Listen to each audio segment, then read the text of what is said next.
Pemirsa, maraknya kasus perundungan di kalangan pelajar dan mahasiswa belakangan ini menimbulkan keprihatinan mendalam. Ironisnya, perundungan justru terjadi di lingkungan sekolah dan kampus, tempat yang seharusnya menjadi ruang pembentukan karakter dan mental generasi muda.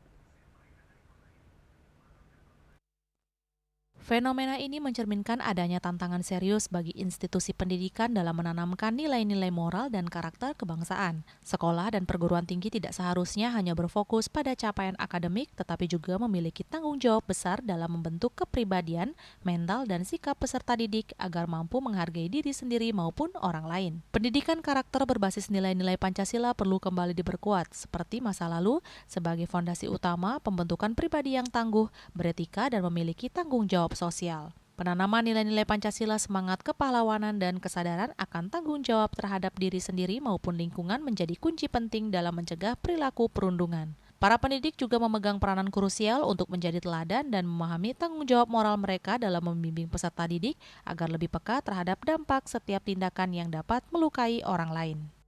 Kampus itu kembali lagi untuk menanamkan jiwa Pancasilais itu. Tentu salah satunya memang membentuk karakter yang bertanggung jawab. Artinya bertanggung jawab terhadap diri sendiri, bertanggung jawab terhadap lingkungan dan sekitarnya dan orang lain. Artinya pendidikan karakter yang berjiwa Pancasilais itu dan jiwa semangat kepahlawanan agar kasus-kasus pembulian ini tidak terjadi lagi.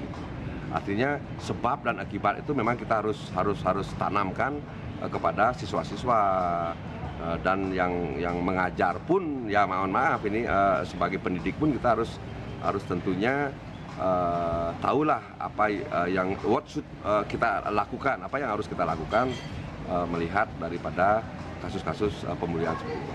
Kemudian apa yang kita harus tidak lakukan, kita harus tahulah.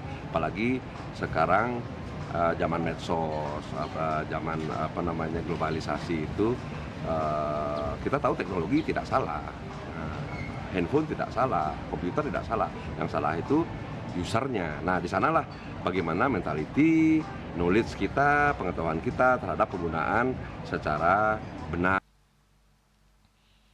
Perundungan tidak bisa hanya diselesaikan dengan sanksi atau kebijakan, tetapi membutuhkan pendekatan menyeluruh yang berakar pada nilai-nilai kemanusiaan. Pendidikan karakter berjiwa Pancasila menjadi langkah mendesak untuk membangun generasi muda yang tidak hanya cerdas, tetapi juga berakhlak, berempati, dan bertanggung jawab. Yana, Bali TV.